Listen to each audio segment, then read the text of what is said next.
разобрал. Так, друзья, двигатель у нас собранный.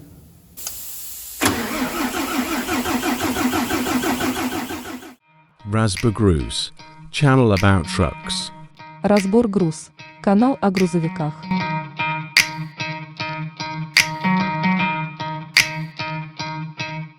Всем привет! Сегодня у нас новое видео.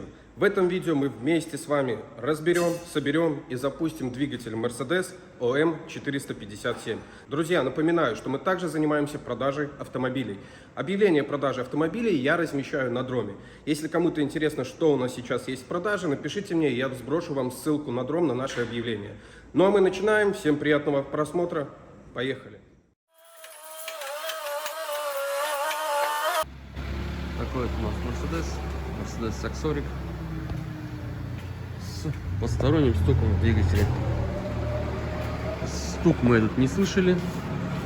Сейчас попробуем. Вскроем сначала клапанные крышечки. Если там ничего серьезного нет, будем пробовать заводить и слушать. Пробег в данном автомобиле составляет 960 тысяч километров. 2015 года автомобиль. Крутил клапанные крышки. Смотрим, что под ними.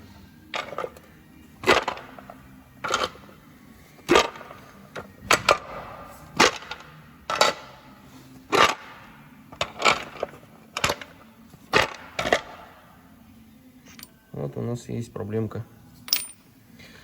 Большой зазор в данном цилиндре, образовавшийся, скорее всего, из-за толкателя, съеденного толкателя. Можем заметить, что у нас головки уже поднимались. То есть двигатель уже когда-то делался на этом пробеге. Пробег, напомню, около 900 тысяч, там чуть за 900 тысяч километров пробега. И какой-то ремонт уже производился, что говорит вот эти вот затяжки на болтах. Мостик слетел из-за увеличенного зазора. Сейчас мы можем прокрутить двигатель и проверить, насколько сильно ушел зазор. Поставить его в регулировку. Так, я один круг уже оборот сделал, перепроверил. Все клапана у нас разжатые, то есть 60-40 ставим, то есть 60 у нас вот болтается все. 40 тоже все свободно. Свободно. Свободно. Вот. Свободненько, но около 80 спокойно может влезть. Отрегулирую, сколько положено, и попробуем просто завести его, посмотреть, что будет.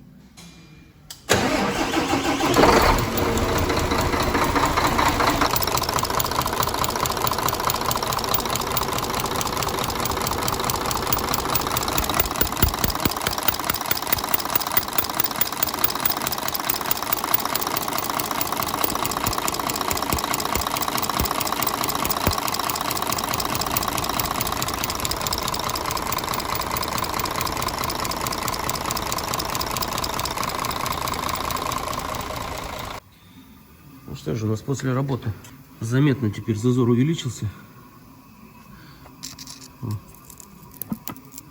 Это только после того, как он поработал, потому что так, когда по штанге постучал, он стал нормальным зазор. А вот поработало, теперь видим, какой у нас огромный зазор. Самый простой надежный способ проверить, сейчас увидеть толкатель. Мы снимем ПЛД-секцию и заглянем туда камерой эндоскопом. Итак, вот мы достали ПЛД-секцию. Теперь смотрим на этот толкатель с этой стороны. И видим, он у нас стоит уже повернутый на 90 градусов. То есть ролик не крутится, а вот его просто стирает. Стертый полностью. И говорит о том, что шайба у нас, шпонка тоже там отсутствует, потому как прокручен. Вот он. Давайте быстро покажем вам, кто не знает, что такое толкатель и как это вообще система устроена. Значит, толкатель стоит, вот здесь вот у него есть ролик, да, он взаимодействует с распредвалом, распредвал вращается, и этим вот кулачком, выступом толкает толкатель вверх. Держи. Здесь стоит штанга от толкателя идет, которая, чего там, коромысла пихают, которые в свою очередь через мостик открывают клапана. Значит, в нашем случае что? Вот здесь вот есть такая шпонка, в блоке двигателя тоже есть отверстие под эту шпонку, чтобы толкатель не вращался. Что у нас произошло, Серый? У нас шпонка отломалась, блок посадочный разбилась. Да, и в итоге у нас толкатель стал вот так. Правильно? Говорю. И ролик не вращается, соответственно, и его сточило, он стал квадратным. То есть это частая проблема этих моторов. Все верно? Да, все верно. Вот видишь, я уже Так тоже и есть. могу снимать видосы. Ты Могу уже можешь сам. заремонтировать. Я уже сам могу ремонтировать. Ладно, пошли продолжать. Ну что, друзья, мы согласовали с клиентом снятие двигателя, дальнейшую разборку и диагностику, дефектовку. Сейчас мы снимем. Подробно снятие двигателя показывать не буду, так как у меня уже несколько видео с этим есть. Сейчас кину ссылочку, с которой можете переходить на это видео, смотреть более подробную разборку двигателя, также снятие двигателя. Буду показывать вкратце, что и как. Поэтому приступим. Так, друзья, вот так вот мы подразобрали двигатель, открутили кардан, сняли насос, открутили от подушек двигателя, сняли выхлопной коллектор и по переду система охлаждения, топливная, ГУР. Все открутили, у нас осталась только проводка под турбиной. Отличительная особенность у нас начал я. Смотрите, там компрессор, смотрю, новый стоит. Тут много пыли.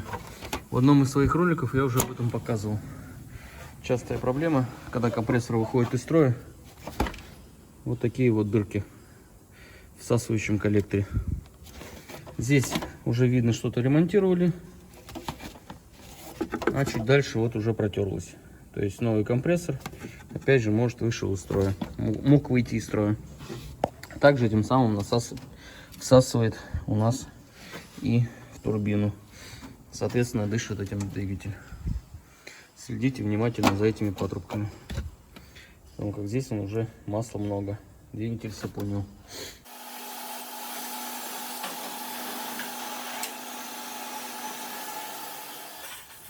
Так, двигатель мы сняли, свозили на мойку, помыли его.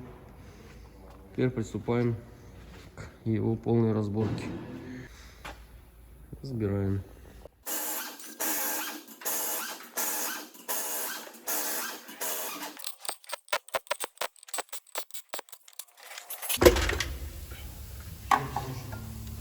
Ладно, хорошо.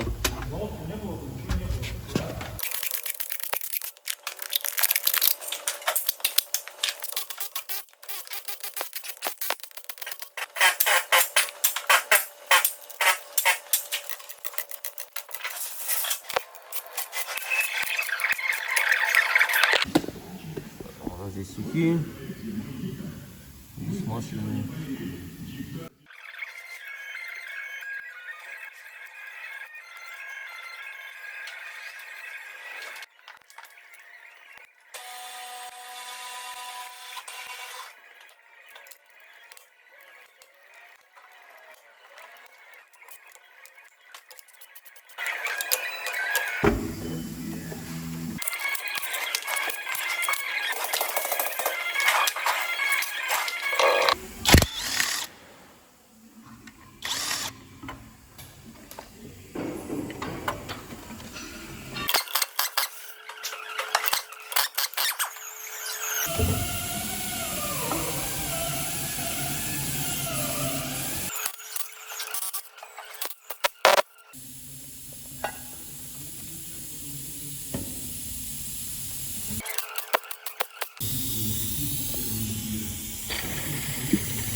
герметик везде, где только можно.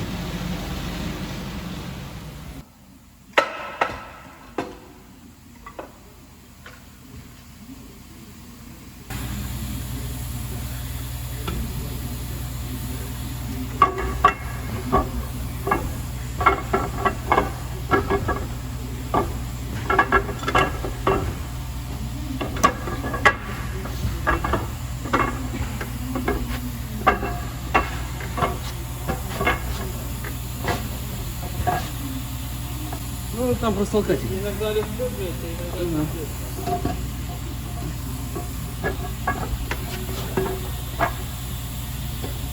чуть на излом.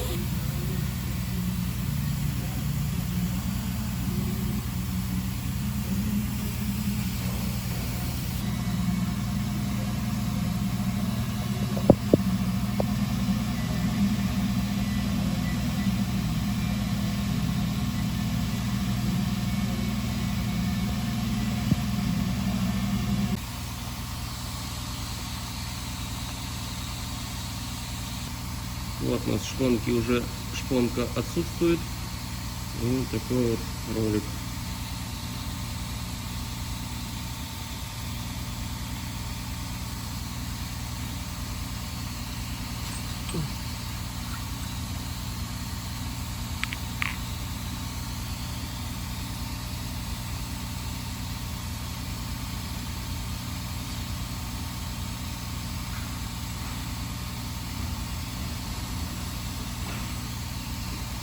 Блок, собственно, посмотрим.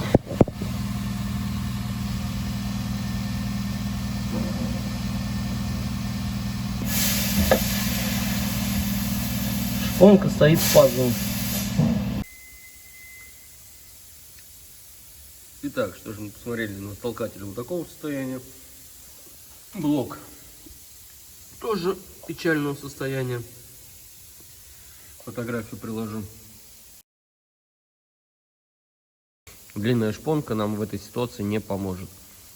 Она может, конечно, и поможет, но это временно. Поэтому будем его разбирать полностью, диагностировать, проверять, что еще целое, что нет, и писать карту дефектовки. Соответственно, рекомендуем замену блока. Также, конечно, еще владелец пока думает о том, чтобы сделать шпонку с другой стороны, прорез для шпонки с другой стороны в блоке. Вот. Но для этого все равно придется нам разбирать весь двигатель. Поэтому приступим мы снять головок. Снимем головки, нам отдефектовать надо, поршня, ну и так далее.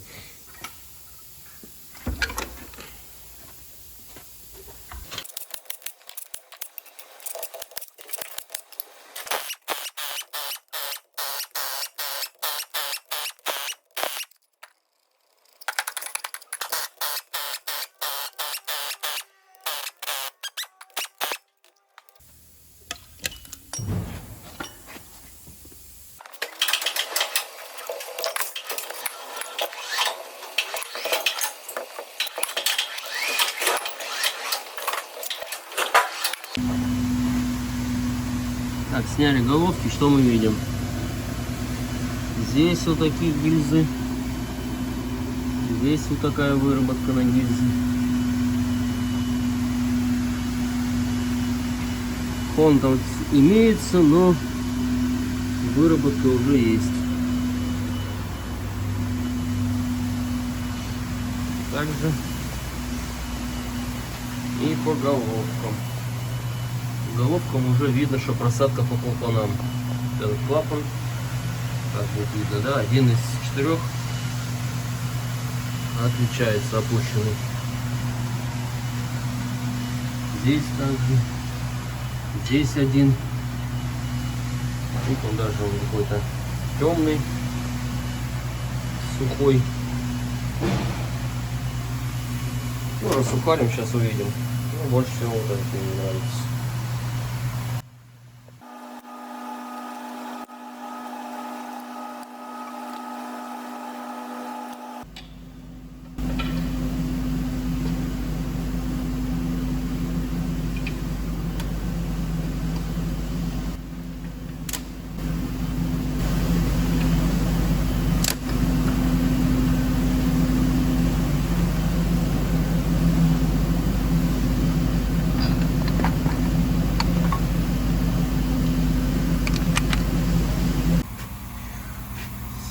колено достали, смотрим состояние вкладыша.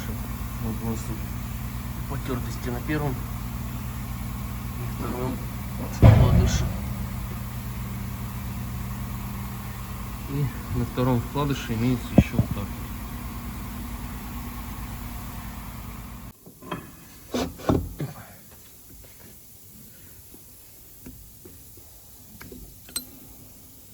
Вот так вот они у нас выглядят.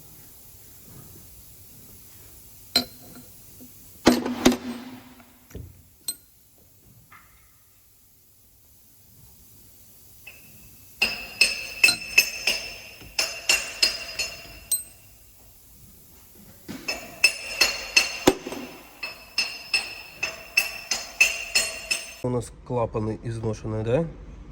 Вот эта вот ступенька должна быть как? Примерно вот так, да? А что будет делать, что может произойти, если это вот вовремя не заметите? Вот это? Ну, были случаи, когда вот это стирается до конца, и при работе клапана, то есть он сюда заходит и выдавливает седло вниз. Ну и, соответственно, уже поршень обрывает и все остальное. Последствия уже при попадании инородных металлов на поршень, то есть между поршнем и головой, бьет. Ну а дальше уже последствия могут быть разные. Либо обрыв поршня. Слушай, а как это вот заметить, допустим, при регулировке клапанов это можно увидеть, нет? Можно, конечно. При регулировке клапанов, то есть мы регулируем, у нас постоянно, то есть когда стирается клапан, у нас постоянно зазор будет уменьшаться. То есть зазор будет уменьшаться. Тем самым мы, то есть, будем выкручивать винт, который регулировочный. И по нему будет видно это, во-первых, а во-вторых, то есть сама регулировка. То есть у нас начинает хлопать, работа двигателя некорректно, потому как у нас зажатый клапан. Вот, регулировали, поездили какое-то время, опять он становится зажатый. Это говорит о том, что у нас выработка. То есть за этим надо следить. Да. То есть это вот уже миллиметр. Скрыли масляный насос. Имеет вот такие повреждения в виде задиров. Есть и неглубокие, и глубоковатые. Также и на шестерне.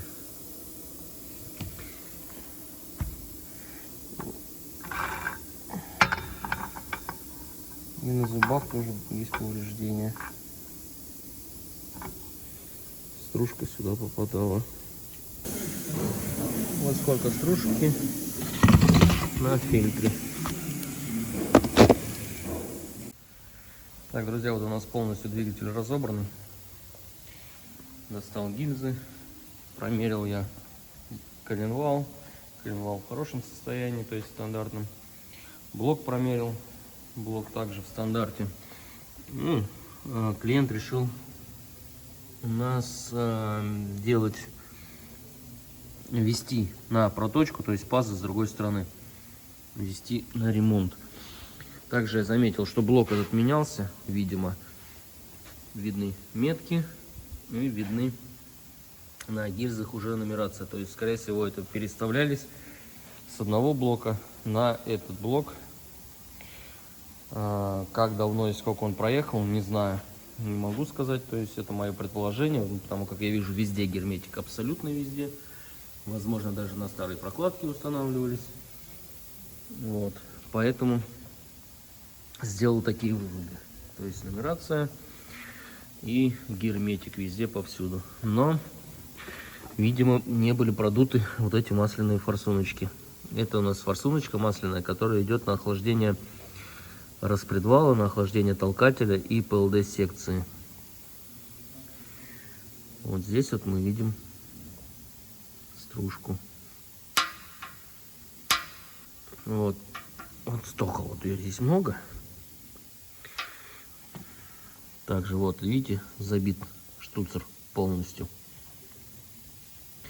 Поэтому рекомендую всегда их снимать и продувать. Достал я также пятый. Ну, сначала думал, что все хорошо, как бы не видать.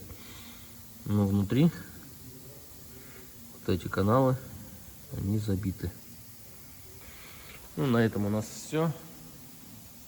Разобрал у нас под замену гильзы, поршня, кольца, вкладыши, распредвал, толкатели. Головки ремонтировать. И блок либо замена, Ну, мы рекомендуем замену, но клиент хочет сделать паз с другой стороны. У нас, ну, на этом все, у нас разборка закончена. Теперь ждем, когда привезет клиент блок этот с ремонта, либо другой, и, соответственно, все запчасти. Так, друзья, у нас клиент привез блок с ремонта, прошло уже 2 недели. 2 недели я ждал, успел немного почистить, запчасти помыть, пришли нам новые запчасти. Отремонтировал я головки блока цилиндров, частично поменяв седла, клапана. Поменяли нам втулки распредвала. У нас будет канал сейчас продувать хорошенько. Здесь стружки очень везде много. Будем мыть и продувать. Вот так вот отремонтировали блок. Поставили сюда втулки. Зачем-то 2.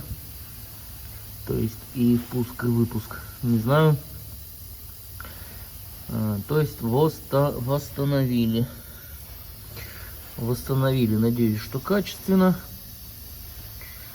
Насколько качественно, время покажет. Вот здесь почему-то шире, здесь уже, там вот немножко углубились. Правильно это, неправильно судить не могу.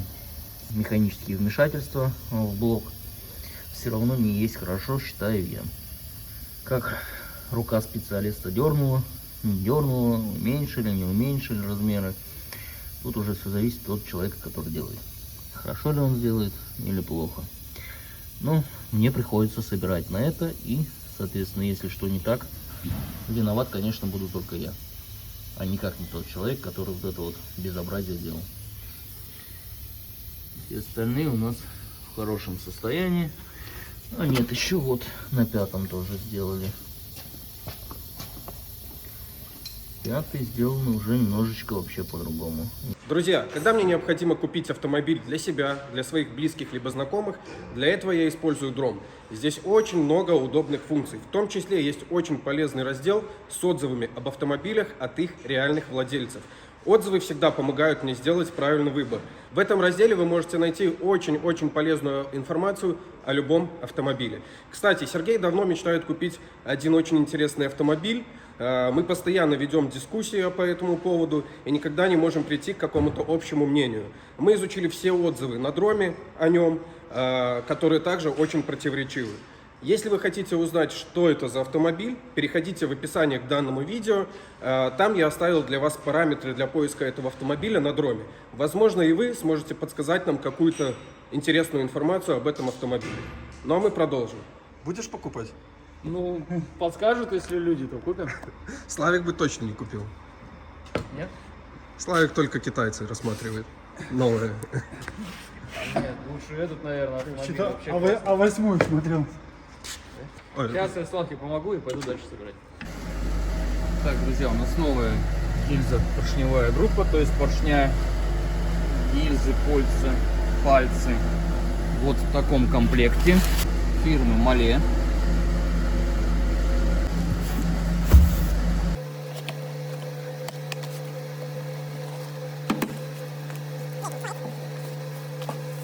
Установочный комплект резины.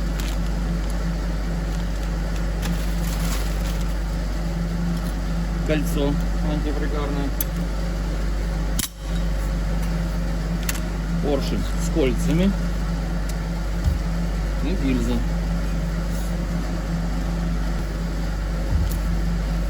Помыли, почистили, продули блок. Продули все масляные каналы. Каналы системы охлаждения от стружки. Сейчас мы промерим выступ гильзы. Как это делается, вы можете посмотреть в моих предыдущих видео. Если вы не подписаны, подписывайтесь на канал, чтобы не пропустить все интересные моменты. Установили резиночки, смазали их. Установили также подъемные кольца и резиночки. Именно таким образом на гильзы смазали резиночки. Смазали сами гильзы. Устанавливаем их в блок.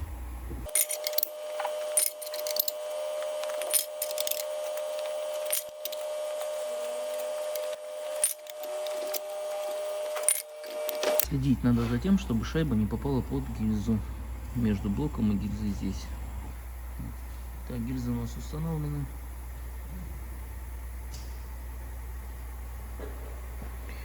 Прижали их. Переворачиваем блок, устанавливаем распредвал и крыло. Так, мы подготовили блок, то есть перевернули его. Напомню, нам здесь в блоке у нас восстановили втулки распредвала, восстановили толкатель, подтолкатель и блок. На втором цилиндре впуск и выпуск. И один на пятом цилиндре. Установили, мы продули масляные форсуночки. Масляные форсуночки обязательно снимать, продувать надо. Тут маленькие сопла, которые необходимо продуть. Также штуцер. Продули, устанавливаем и затягиваем. Затем устанавливаем толкатель. На места толкатель у нас новый Original. Штуцер форсунки затягивается 20 ньютонометров.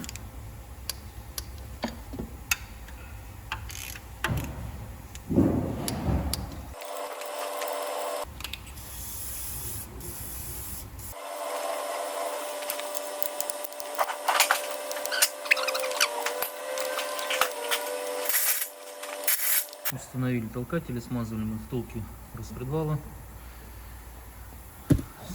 Смазали сам распредвал, устанавливаем его.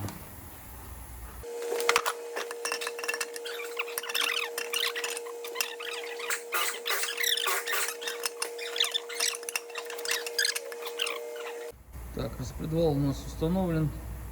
Установили новые вкладыши. Смазали. Устанавливаем коленвал. Коленвал помыли, продули, прочистили. Устанавливаем на место.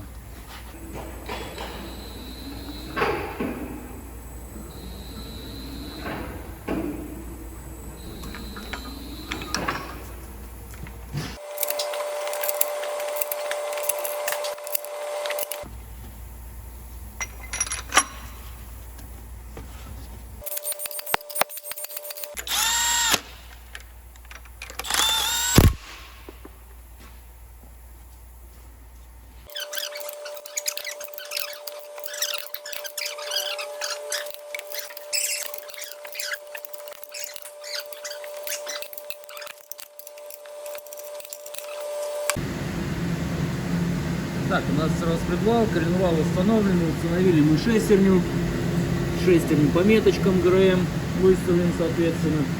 Поставили мы прокладочку кожуха маховика. С помощью таких вот еще направляющих ставим кожух маховика на свое место. Сальник установлен. Устанавливаем.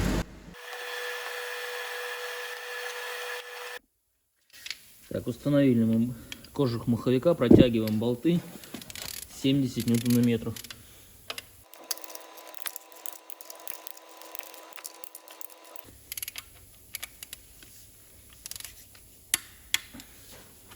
Далее устанавливаем маховик.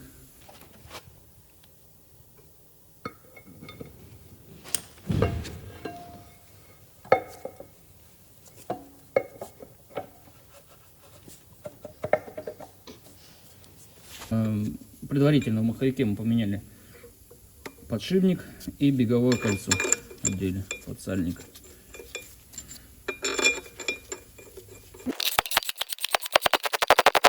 Болты маховика протягиваем 210 на 90.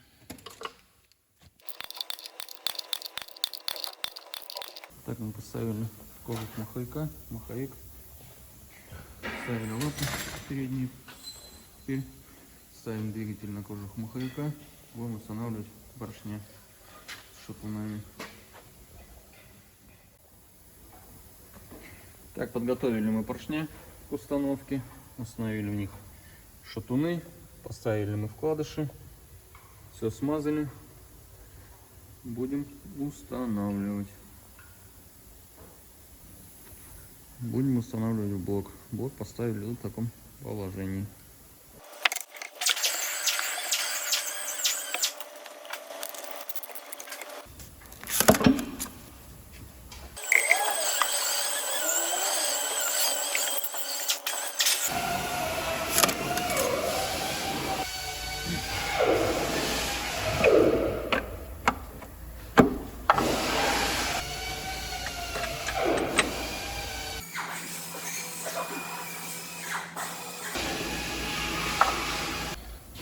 Устанавливаем новые болты, потом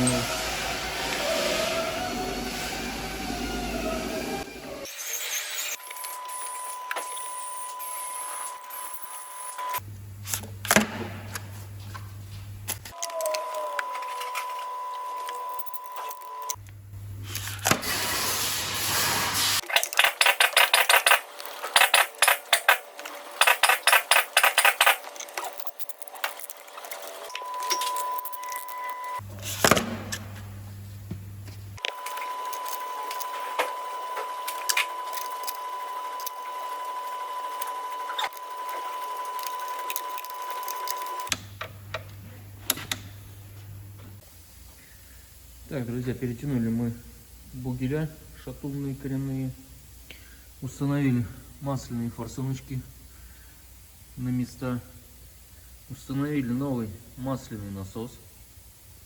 Сейчас мы установим маслозаборник, поддон. Также мы установили компрессор, переднюю крышечку с сальником, переднюю крышечку распредвала. Ну и помпу еще пока не затянули. Вот. Так вот у нас теперь он подсобранный.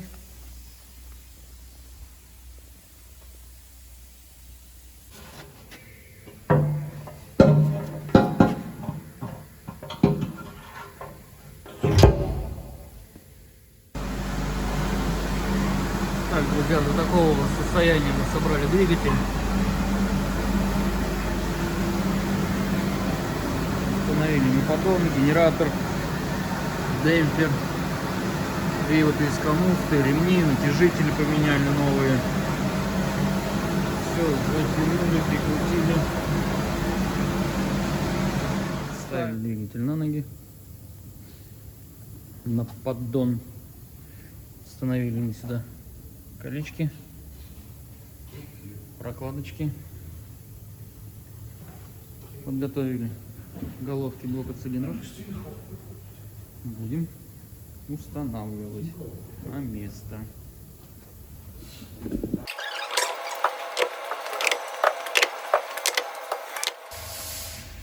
Скрываем новенькие болты. Болты ГБЦ. Большая коробка. 4 штучки.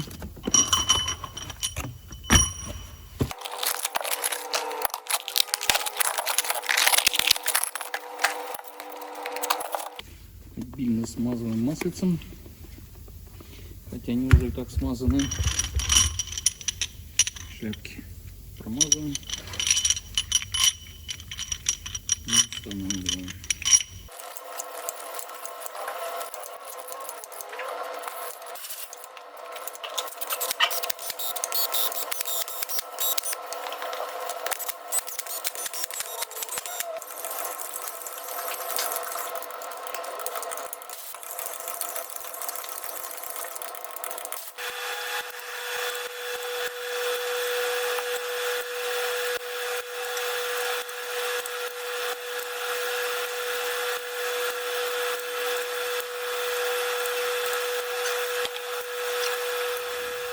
Установим головку блока цилиндров. Собираем, устанавливаем ПЛД секции, устанавливаем коромысло с мостиками и накидываем проводку. Все это прикручиваем, регулируем клапана и будем устанавливать.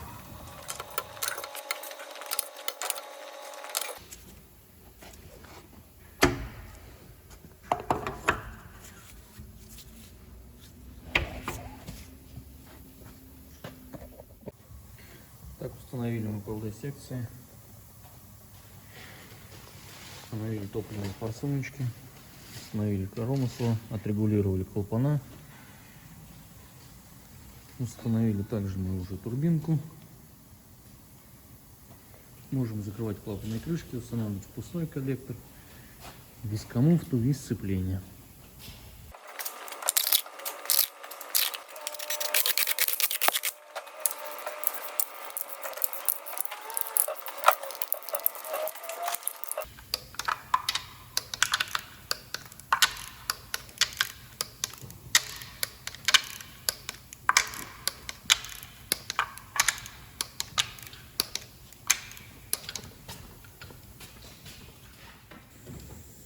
Так, затянули мы клапанные крышки. Установили мы впускной коллектор. Установили также вентилятор, вискомуфту с крыльчаткой. Все мы установили, затянули, двигатель собранный. Установили сапун из сцепления. Ставим теперь коробку АКПП и будем устанавливать. Установили АКПП. Вот теперь у нас двигатель весь в сборе. Ой, кажется, он у нас стал немножечко побольше. Конечно же, это другой двигатель. Вот такой нам еще привезли. Тот у нас собран. Этот двигатель также появится у нас на канале после того. Также появится и вот этот. Это у нас распредвал. Приехала машина, диагностировали, нашли причину проблемы распредвала, сняли двигатель, нам подали. Сейчас мы приступаем к разборке его. Разберем этот, разберем вот этот и установим вот этот. Приступаем.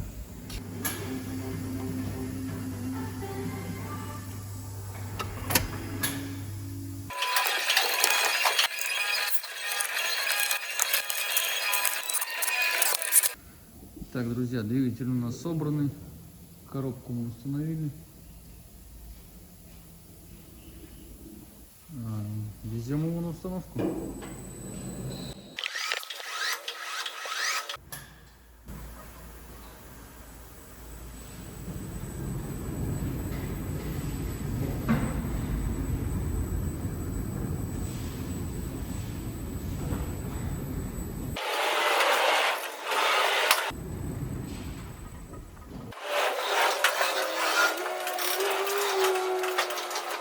Здесь я в раме поменял трубку воздушного компрессора, поменял и подушки двигателя, одну и вторую.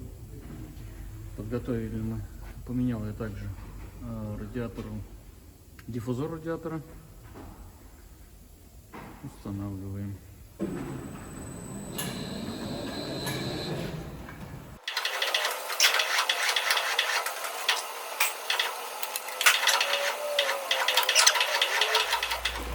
Итак, друзья, мы проводочку нацепили, прикрутили к стартеру, плюс-минус, прикрутили к генератору, также захомутали всю проводку на свои места, поставили мы мочевину, охлаждение и так далее. Все прикрутили в таком в удобном положении повыше. И теперь двигатель устанавливаем на подушке двигателя.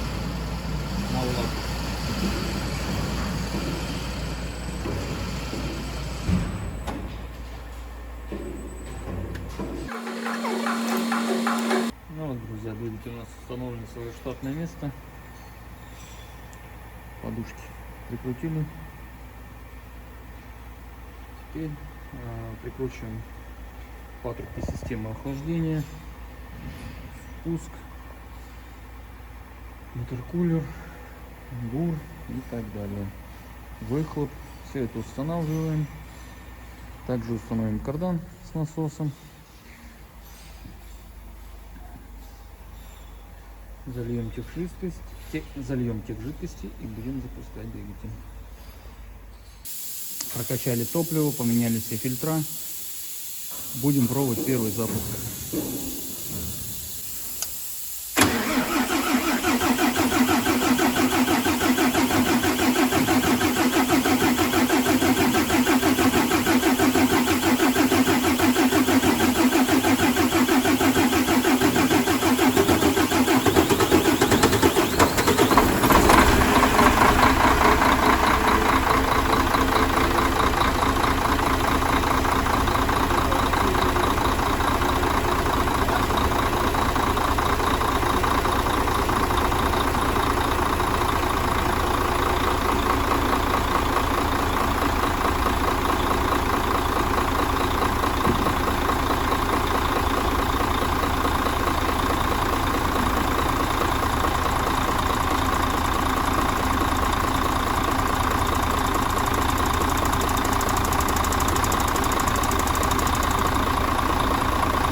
теперь мы выгоняем его на улицу, опускаем кабину, выгоняем на улицу, даем поработать, затем поставим защиты.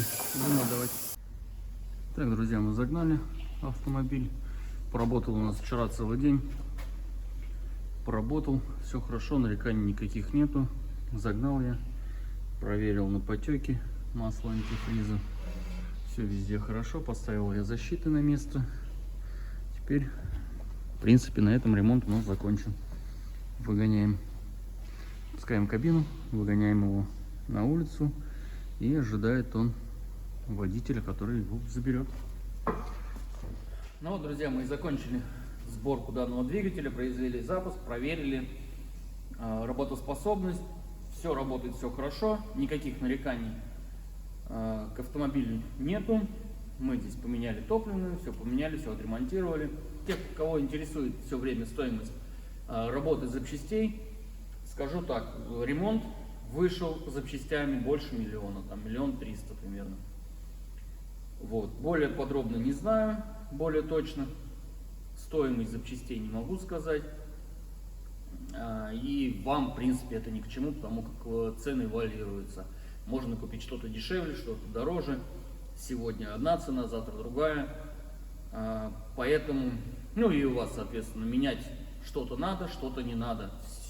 У всех все индивидуально, у всех все по-разному. Поэтому привязываться к цене той, что, если здесь 1 200 000, значит и у меня 1 200 000, не стоит. Может быть, у вас в 2 раза дешевле, а может быть и дороже.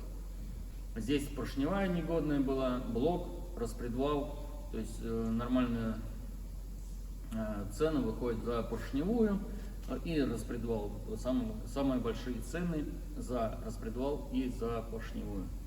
Поэтому к цене не привязываться. Да, другое дело, что 1,2, 1,5 миллиона, тут в принципе можно купить двигатель и поставить. Но сразу же встает вопрос, что вы купите? То же самое, которое вот-вот скоро умрет. Возможно, купите хороший двигатель и будете ездить и счастливы. Данный владелец решил не рисковать, откапиталить, ведь начал у него все новые запчасти. Единственное, что мне не понравилось при ремонте, это что ремонтированный блок. Блок после ремонта. Будет он ходить, не будет, время покажет. Ну что ж, друзья, на этом наше видео подошло к концу. Благодарю всех, кто был с нами. Благодарю за ваши лайки, комментарии, а также подписку на канал. Также напоминаю вам, если вам необходимо купить либо продать автомобиль, то рекомендую использовать вам Дром. На мой взгляд, самый удобный сервис по поиску и продажам автомобилей. А также, друзья, посмотрите на автомобиль, который Сергей мечтает купить. Параметры для поиска я оставил в описании к данному видео. Возможно, и я когда-то такой автомобиль куплю. И я уверен, что многие из вас мечтали, либо до сих пор мечтают о таком автомобиле. На этом мы заканчиваем. Всем спасибо, удачи и до встречи в новом видео. Пока!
Razborgruuz, channel about trucks.